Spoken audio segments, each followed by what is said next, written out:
To my brothers and sisters, that are heavy on the doctrine of that Esau is the white man. Consider this. Esau was a Shemite. Esau was a descendant of Shem, just like Jacob. So that means the same blood that runs in the veins of Esau runs in yours. All right, shalom, shalom. First and foremost, I would like to say, Kal Halal Yahweh, Bahashem, Yahweh Shai, Bahashem Rakakadash. That is to say, all praise to the Most High God, whose name is Yahweh, in the name of his only begotten Son, Yahweh Shai, whom the world ignorantly calls Jesus Christ, through the Holy Spirit, Rakakadash. Double honors to the apostles and the elders of the great millstone who taught us this truth. Shalom to the 144,000. As well as to the rest of the hopeful righteous select, men, women, and children of Israel scattered abroad throughout the four corners of the earth, among the heathen, as well as those that even look like the heathen. All right, this is not a black or white thing. I'm the brother Yara Donbar from the GMS branch here in Chicago, coming back at you with what I hope to be another short yet edifying lesson. All right, and this essentially is going to be a part 2 to a video that was uploaded recently. All right, going into, how did I entitle that one? Let me see real quick.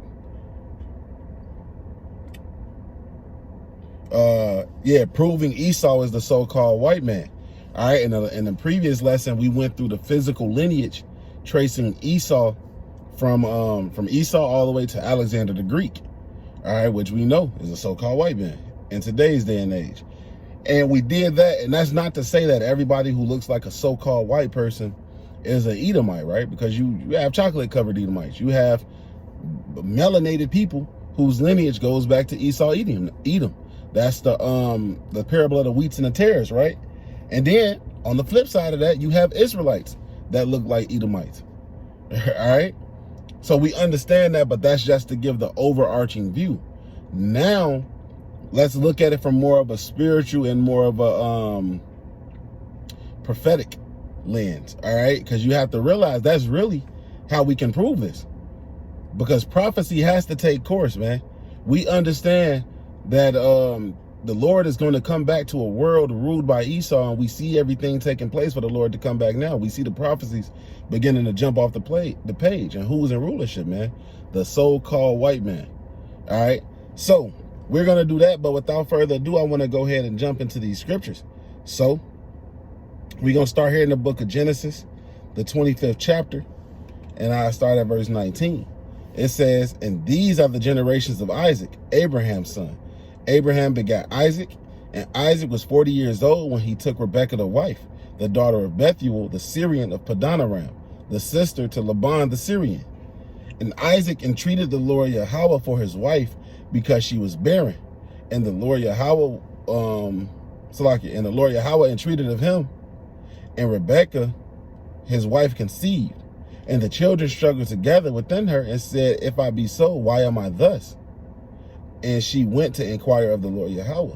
And the Lord Yahweh said unto her, 2 nations are in thy womb, and 2 manner of people shall be separated from thy bowels.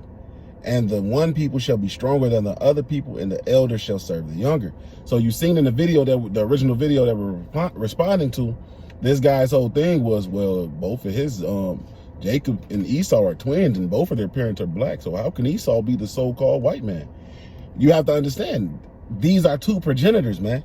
And let's actually go ahead and look up this word progenitor. Okay. Let me see, where is that out of my line? Let's look up this word for progenitor real quick.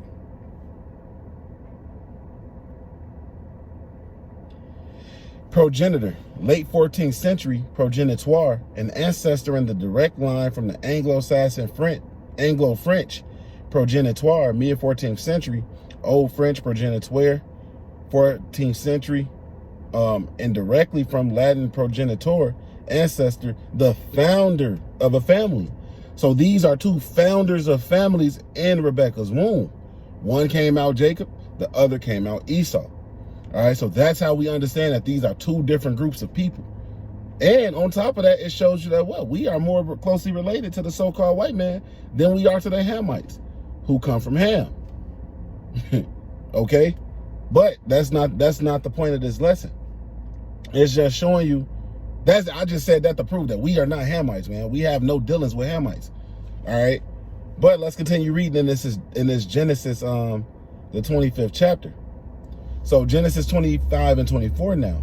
It says, and when her days to be delivered were fulfilled, behold, there were twins in her womb.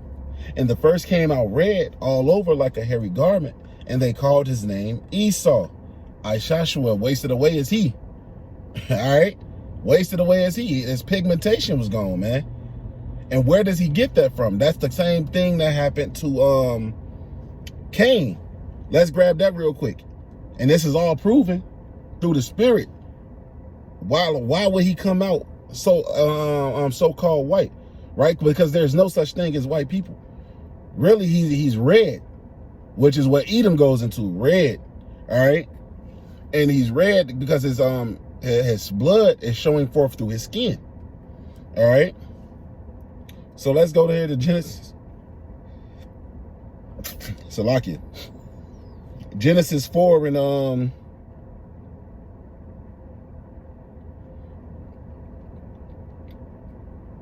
we'll start at verse now understand this is after Cain slew Abel. All right, this is Genesis 4 and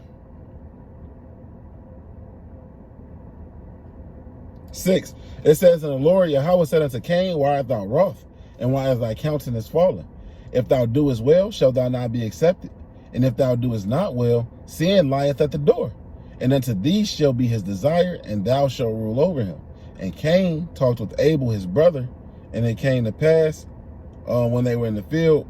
Salakia, yeah, but it's fine. When they were in the field, that Cain rose up against Abel his brother and slew him. So Cain killed Abel. Right, verse 9. And the Lord Yahweh said unto Cain, where is Abel thy brother? And he said, I know not. Am I my brother's keeper? Verse 10.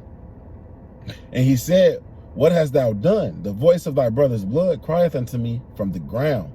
And now art thou cursed from the earth, which hath opened her mouth to receive thy brother's blood from thy hand. When thou tillest the ground, it shall not henceforth yield unto thee her strength. A fugitive and a vagabond shalt thou be in the earth. And Cain said unto the Lord Yahweh, my punishment is greater than I could bear. Right? Behold, thou hast driven me out this day from the face of the earth, and from thy face shall I be hid, and I shall be a fugitive and a vagabond in the earth, and it shall come to pass that everyone that findeth me shall slay me. So Cain was worried about being killed. All right, he was worried about he was going to go somewhere else, and he was going to die. And this also shows you that it was other people in the earth too. All right, but he says, what did the Lord say in response to that? It says in verse 15, and the Lord Yahweh said unto him, therefore, whosoever slayeth Cain, vengeance shall be taken on him sevenfold. And the Lord set a mark upon Cain, lest any finding him should kill him. And what was that mark? That mark of leprosy, man. His melanin was taken from him. His pigmentation was taken from him. All right. And this is the same person who came back as Esau. All right. So this is the reason why he came back. That same curse that was placed on Cain, it returned when Esau was born, man. And he was born with that mark. All right. So that's that right there. That's why he was came out with his blood showing forth through his skin. He was born as one dead. Let's grab that real quick in the book of Job real quick. Salakia. I'm gonna grab that one because that's really what that was going into. He's not trying to look like that nigga, man. This the book of let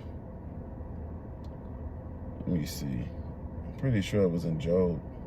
All right, Salakia, we back. It wasn't in Job, it was in Numbers. That's why I was having such a problem finding it.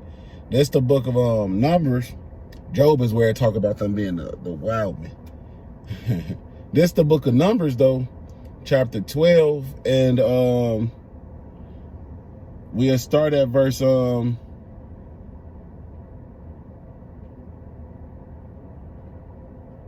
start at verse 9.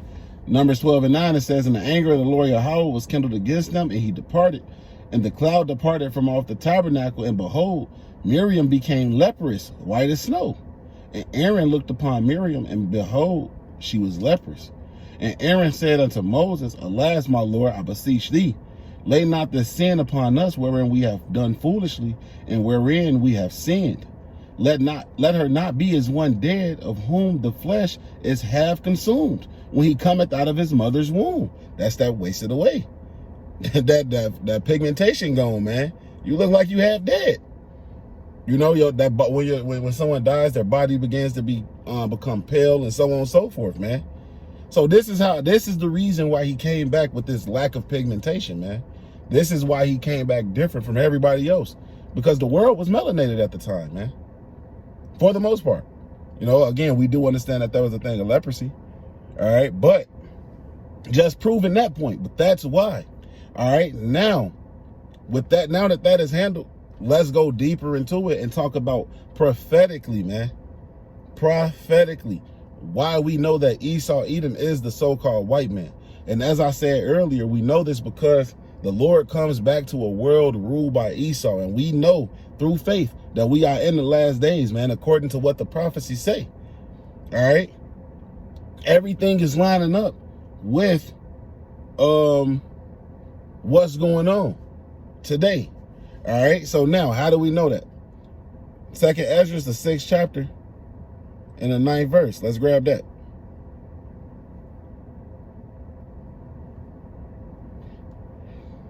This is the book of 2nd Ezra, chapter 6 and verse 9.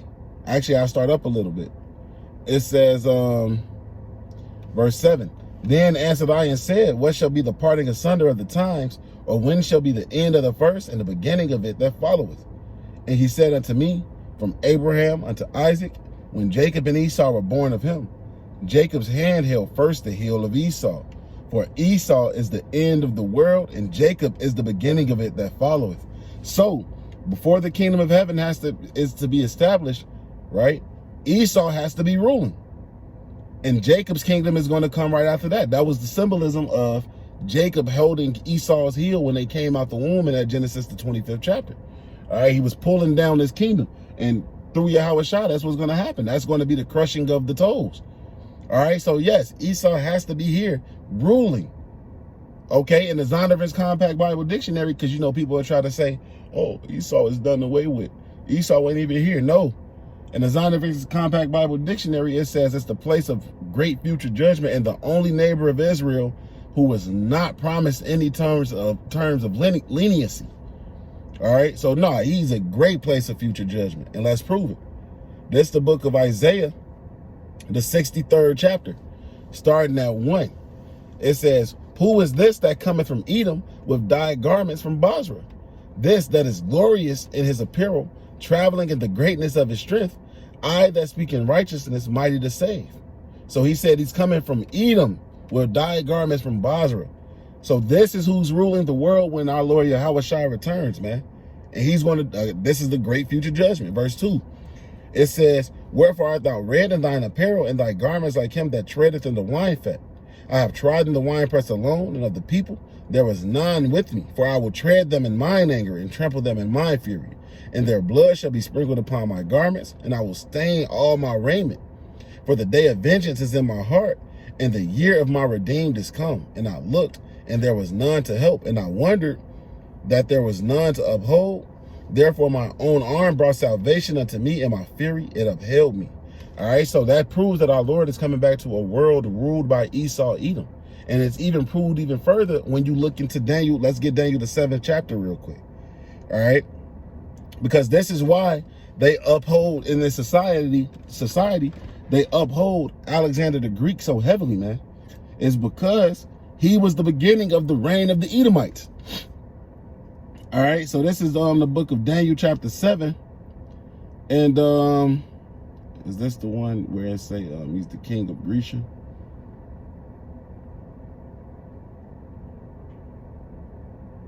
This is the book of Daniel chapter 7.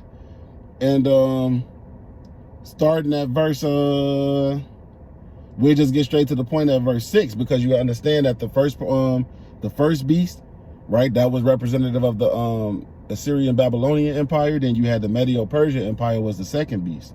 All right, now in verse 6 we get to the third beast. It says, and after this I beheld, and lo, another like a leopard, which had upon the back of it 4 wings of a fowl. The beast also had 4 heads, and dominion was given to it. And after this I saw, and that fourth beast, that leopard, is representing the Greek Empire. All right, headed by who? Alexander the Greek. Let's prove it in Daniel, the 8th chapter. All right. It says, let me see. Going into the horn, the ram and the goat. All right. We'll just read the interpretation. Daniel 8, and we'll start at 15. It says, and it came to pass when I, Daniel, had seen the vision and sought for the meaning, then behold, there stood before me as the appearance of a man, and I heard a man's voice between the banks of Ulai, which called and said, Gabriel, make this man to understand the vision. So he came near where I stood, and when he came, I was afraid and fell upon my face. And he said unto me, understand, O son of man, for at that time of the end shall be the vision. So in the end time shall be the vision. Now, as he was speaking with me, I was in a deep sleep, and my face toward the ground, and he touched me and set me upright. And he said, behold, I will make thee know what shall be in the last end of the indignation, for at that time appointed the end shall be. Verse 20, the ram which thou sawest, having 2 horns, are the kings of Media and Persia. Right? That's that third beast. That second beast. Verse 21, and the rough goat is the king of Grecia, and the great horn that is between his eyes is the first king, which we read in the last lesson, but we'll get it again. And First Maccabees. This is the book of First Maccabees, chapter 1 and verse 1. And it happened after that Alexander, son of Philip, the Macedonian, who came out of the land of Chittim, had smitten Darius, king of the Persians and Medes, and that he reigned in his stead the first over Greece, and we proved that he's an Edomite and the so-called white man in the most previous lesson, right? So then it says, continuing on, it said, I'll read 21 again, Daniel 8 and 21, it says, and the rough goat is the king of Grecia, and the great horn that is between his eyes is the first king. Now, that being broken, whereas 4 stood up for it, 4 kingdoms shall stand up out of the nation, but not in his power. And that's the point, just proving that that's the beginning of the Edomite Empire. All right. So back to Daniel 7 here. Next, you had in verse so now we in Daniel 7 and 7. It says that after this I saw in the night visions, and behold, a 4th beast, dreadful and terrible, and strong exceedingly. And it had great iron teeth, and it devoured and brake in pieces and stamped the residue of the feet of it. And it was diverse from all the beasts that were before it, and it had 10 horns. And this is going into the Roman Empire now. All right. So it said it had the great iron teeth, going into the great military might. All right. Devoured, stamped in pieces. Hey, it ruled. They ruled the earth. All right. And then they came back. It revived, so to speak, as the American Empire, which rules the earth. All right. It says, and how was it diverse? It said it was diverse from all the other beasts. It was because of their political system. All right. They had the 2-party system, the plebeians and the patricians. Everybody, and they elected a ruler. Everybody before that, they were just doing monarchies. All right. Verse 8, and I considered the horns, and behold, there came up from among them another little horn, before whom there were the 3 of the first horns plucked up by the roots, and behold, in this horn were eyes like the eyes of man, and the mouth speaking great things. All right, and this is the last rulership of this Edomite, or this heathen age, man, this Gentile age, so to speak. After that, this is what happens. Verse 9, and I beheld till the thrones were cast down, and the Ancient of Days did sit, whose garment was white as snow, and the hair of his head like the pure wool. His throne was like the fiery flame, and his wheels as burning fire. A fiery stream issued and came forth from before him. Thousands ministered unto him, and 10,000 times 10,000 stood before him. The judgments were set, and the books were opened. And I beheld then of the voice of the great words which the horn spake. I beheld even to the beast was slain, and his body destroyed and given to the burning flame. Now this is going into the Roman Empire. We know who Rome was ruled by, right? The Edomites. That's why they call it what? The Greco-Roman Empire. It's so similar. All right. It says, verse 11, I beheld then because of the voice of the great words which the horn spake, I beheld even to the beast was slain and a body destroyed and given to the flame, the burning flame. Pretty much going into how Esau, Edom they're going to be destroyed after the 1,000 years, right? Then it says in verse 12, as concerning the rest of the beasts, they had their dominion taken away, yet their lives were prolonged for a season and time. Why? What does that mean? They're going to be tributaries. They're going to live, they're going to go back to their land, and they're going to have to learn the ways of the law, statutes, and commandments of the Father and follow them to the best of their ability, or they're going to receive judgment. But Esau, Edom, dumfo, smoked. All right. In verse 13, this was the point that I wanted to get to. I saw in the night visions and beheld one like the Son of Man came with clouds of heaven and came to the Ancient of Days, and they brought him near before him. And there was given him dominion and glory and the kingdom that all people, nations, and languages should serve him. His dominion is an everlasting dominion which should not pass away, in his kingdom that which shall not be destroyed. Right? So that shows you right there that this is who this is that shows you that the Lord is coming back to take the kingdom while Esau was ruling, man. Okay, and it's even more plain in Daniel the 2nd chapter that he says he smote the statue at the feet, roughly paraphrasing. The stone that was cut out without hands, which that stone represents our Lord Yahweh Shai, and the feet is the Roman Empire revived, America. So what we living in right now, so to speak. All right. So this is what's showing you that yes, Esau Edom has to be ruling today, man. There's no way around it. There's no way around it. If the so-called white man is not Esau Edom, that means we have a whole nother captivity to go through, man. That means we still got to go through the fourth beast. You know? And that doesn't make any sense, especially with how we see these prophecies jumping off the pages. All right? And then another thing, Esau is known as the wicked. The wicked. Let's get this in the book of Malachi.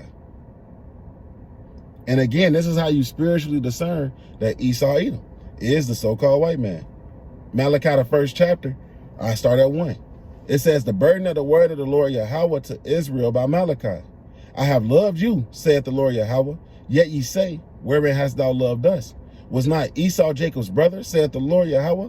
Yet I loved Jacob, and I hated Esau, and laid his mountains and his heritage waste.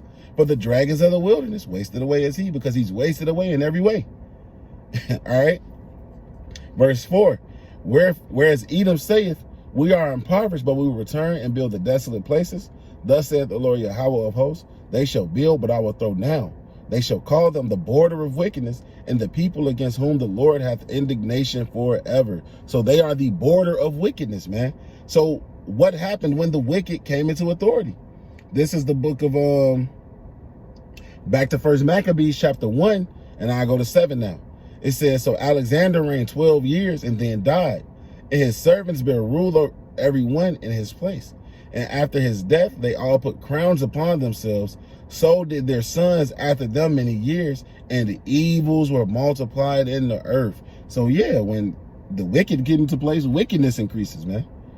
Point blank, period. Point blank, period. All right.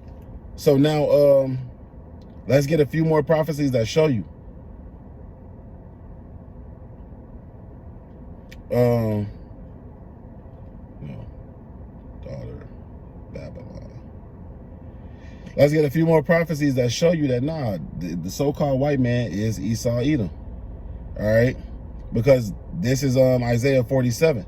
This shows you that the so-called white man. No, this is not Isaiah. This is not the one I wanted. Dang, is it in Psalms?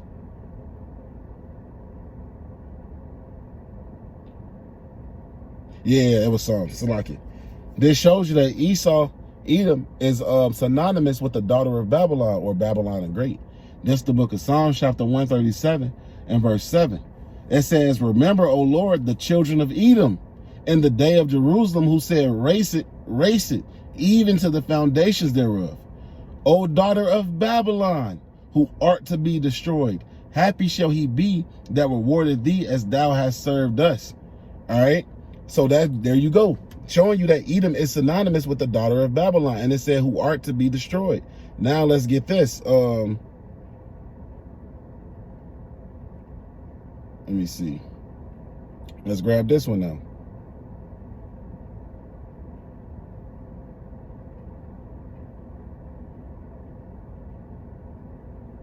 Yep. This is the book of Isaiah, chapter 34. And I just get straight to the point at verse 5. It says, "For my sword shall be bathed in heaven. Behold, it shall come down upon Idumea, the Edomites, and upon the people of my curse to judgment." Right? So we just read about that in the Psalms. Verse 6, the sword of the Lord Yahweh is filled with blood. It is made fat with the fatness, and with the blood of lambs and goats, with the fat of the kidneys of rams. For the Lord Yahweh hath the sacrifice in Basra, and a great slaughter in the land of Idumea. And we read about that where? Isaiah the 63rd chapter. All right. So this is again showing you that these people, the so-called white man, Esau, Edom, hey, they're synonymous. They are the same. They're one and the same. And one more for the road, just to show you, just to prove it and drive this point home.